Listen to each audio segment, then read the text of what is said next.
aholo mana rupa nakajita aholo mana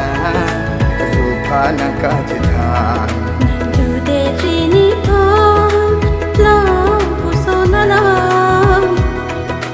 toji kali kala rupa nakapina charna maho kalam ni sangman chilo dilang man kilo tang pu nakajita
nang kiju acharna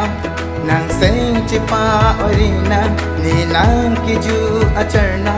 nang seng chipa orina rupa chithan pre alam la si nang ju chot nang pha rupa chithan pre alam la si nang ju chot nang pha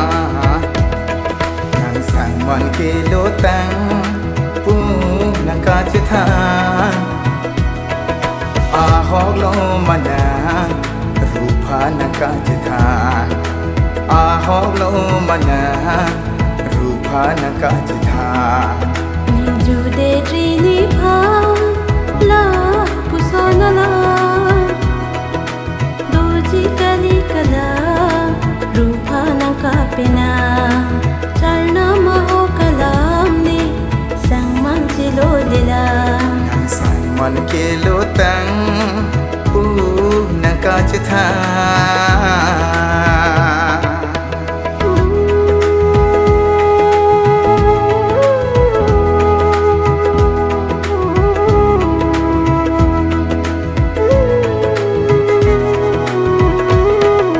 nanyo si sang man lo lila tinang jula char na mitha sing ve akang hona lam nang pini than ji me phon ekai kiding pi aphan ili chobo che ramna ekai kiding pi aphan ili chobo che ramna nani kiju acharna ne sing arong ong phan sing vi akang hona lam madu pinta avila ekai kiding pi aphan ili chobo che ramna ekai kiding pi aphan ili chobo che ramna nang sang man kilo tang pu nakajita aholo mana rupa nakajita aholo mana rupa nakajita nang jude trini thon la pusona la doji kali kala rupa nakapina charna maho kalam ni sangman chilo dilang aholo mana rupa nakajita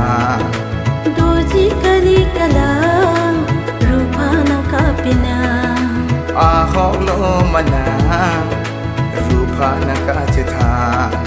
charna maho kalam ni sangman chilo dilang la la la la la la la la la la la la